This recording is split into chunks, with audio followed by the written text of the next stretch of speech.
नमस्कार दोस्तों, मेरा नाम शिखर गुप्ता है और मैं एसएससीबीएस में बीएफआई के फाइनल ईयर का छात्र हूं। आज इस वीडियो में मैं होम लोन के बारे में बात करूंगा। इस वीडियो को बनाने का अवसर मुझे नरेंद्र कुमार निगम सर ने दिया है, जो कि हमारे कॉलेज के एक फाइनेंस के प्रोफेसर है। होम लोन लेना हमारे जीवन का काफी बड़ा फाइनेंशियल डिसीजन होता है, जिसको लेते हुए काफी सारी चीजों का ध्यान रखना पड़ता है। आज की इसी वीडियो में मैं इन टॉपिक्स के ऊपर बात करूंगा। पहला, होम लोन क्या होता है और किस प्रकार के होते हैं। दूसरा, क्या आपको सही में होम लोन लेना चाहिए। तीसरा, लेना चाहिए तो कितना होम लोन लेना चाहिए। और चौथा, मैं बात करूंगा होम लोन में बहुत सारे फ्रॉड्स के बारे में और आप होम लोन से टैक्स कैसे बचा सकते हैं। चलिए, तो सबसे पहले जानते हैं कि होम लोन क्या होता है। होम लोन वो कर्ज है जो कि एक व्यक्ति अपने घर को खरीदने के लिए लेता है। इस लोन को लेते समय घर गिरवी यानी कि कोलैटरल के रूप में रखा जाता है और आजकल ये लोन 8 से 10% के इंटरेस्ट पे मिलता है।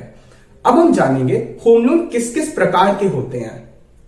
होम लोन कई प्रकार के होते हैं, जैसे होम कंस्ट्रक्शन लोन यानी घर बनाने के लिए लोन, होम एक्सटेंशन लोन यानी बने हुए घर को बड़ा करने के लिए लोन, होम इंप्रूवमेंट लोन यानी कि घर में रेनोवेशन करने के लिए लोन, एक होता है loan for purchase of land यानी कि लैंड को खरीदने के लिए लोन।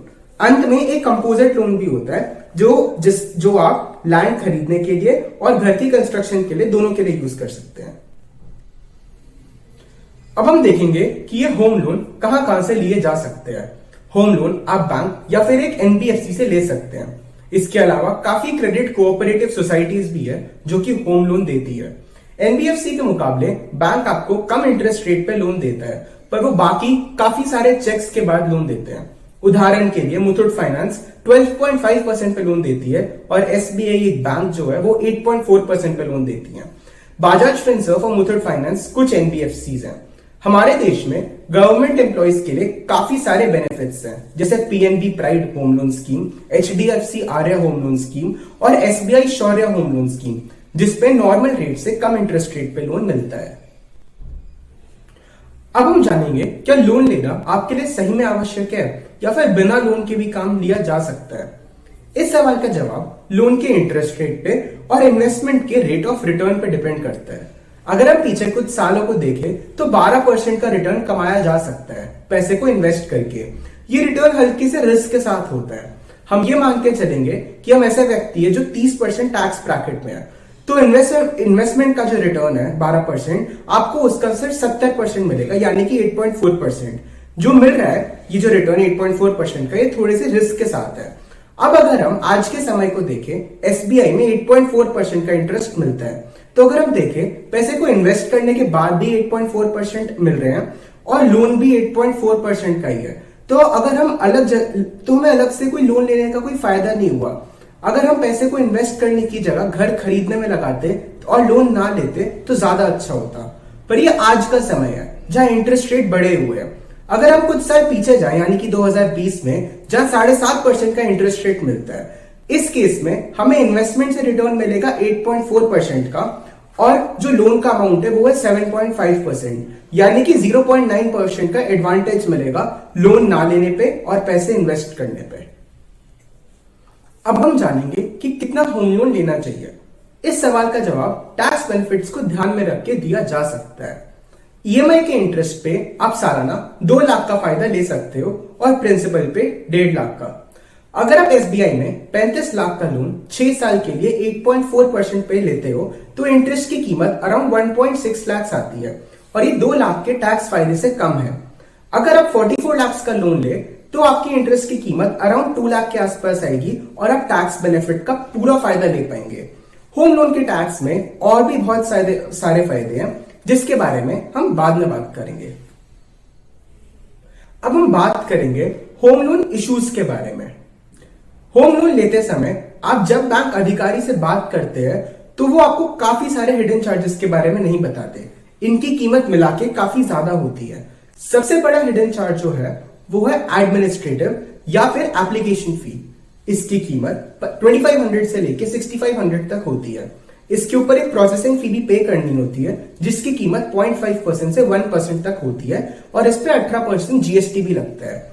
ये प्रोसेसिंग फी लोन लेने से पहले ली जाती है और ये नॉन रिफंडेबल होती है।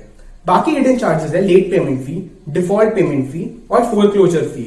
आपको बैंक अधिकारी से इन सब चार्जेस के बारे में पहले से ही पूछ लेना चाहिए। अब हम इससे बात करेंगे कि आप होम लोन की वैल्यू कैसे कम कर सकते हैं। इसका जवाब है प्री पेमेंट या फिर फोरक्लोजर ऑफ लोन्स। अगर आपके पास सेविंग्स ज्यादा है तो आप अपने लोन का पैसा निर्धारित समय से पहले ही पे कर सकते हैं। इससे आपको इंटरेस्ट का काफी फायदा होगा, काफी बचत होगी। बट अधिकारी आपको ये सब नहीं बताएगा क्योंकि उसे तो इंटरेस्ट का नुकसान ही है। वो चाहते हैं कि आप ज्यादा से ज्यादा इंटरेस्ट दो।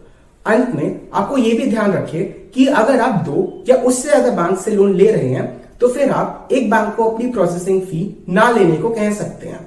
इसके बाद बैंक आपको टैक्स के फायदे में बताने में गलती कर सकता है, जिसका ध्यान भी आपको रखना चाहिए। इसी चीज के लिए मैं आपको सारे टैक्स बेनिफिट्स के बारे में इस वीडियो के दूसरे भाग में बताऊंगा। अब हम बात करेंगे होम लोन से टैक्स कैसे बचा सकते हैं। सबसे पहले है सेक्शन 80C। इस सेक्शन से आप टोटल 1.5 लाख का फायदा ले सकते हो। ये फायदा लोन के EMI के सिर्फ प्रिंसिपल के अमाउंट पे मिलेगा और ना कि इंटरेस्ट के अमाउंट पे। इस डिडक्शन का फायदा आप होम लोन के अलावा काफी सारी और चीजों से दे सकते हो, जैसे life insurance premium, public provident fund, employ provident fund और नेशनल पेंशन स्कीम। पर इस सेक्शन में कुछ ऐसी ध्यान रखने वाली चीजें भी है। जिस प्रॉपर्टी पे आप ये फायदा उठा रहे हो वो प्रॉपर्टी आप 5 साल से पहले नहीं बेच सकते। अगर आप ये प्रॉपर्टी 5 साल से पहले बेचेंगे तो आपने जितना फायदा लिया है वो टैक्सेबल इनकम में ऐड हो जाएगी और उस पर टैक्स लगेगी। हमें यहाँ पे ये भी समझना पड़ेगा कि जो ये 1.5 लाख का टैक्स बेनिफिट है ये बहुत ज्यादा कम है, क्योंकि लोग NPS और EPF से पहले से ही फायदा ले रहे होते हैं। तो आपको भी देखना पड़ेगा कि कहीं आप इस चीज का फायदा पहले से ही तो नहीं उठा रहे। अब हम सेक्शन 24B को समझेंगे। इसके तहत आप 2 लाख का EMI का बेनिफिट ले सकते हो।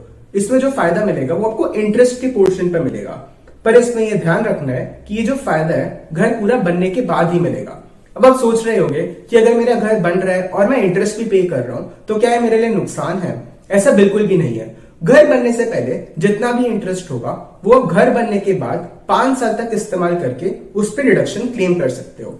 अब हम सेक्शन 80EEA के बारे में बात करेंगे। इसमें आप 1.5 लाख तक का फायदा ले सकते थे।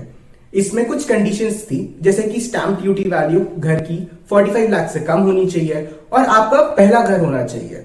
पर यह फायदा अब आप नहीं ले सकते क्योंकि लोन 31st मार्च से पहले ही लेना चाहिए था।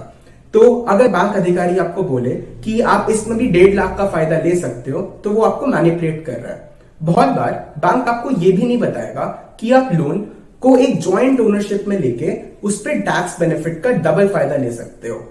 अंत में मैं आपको ये आशा करता हूं कि आपको होम लोन के बारे में काफी जानकारी मिली होगी और अब इन बातों का अपना सपनों का घर खरीदते हुए ध्यान रखेंगे। धन्यवाद।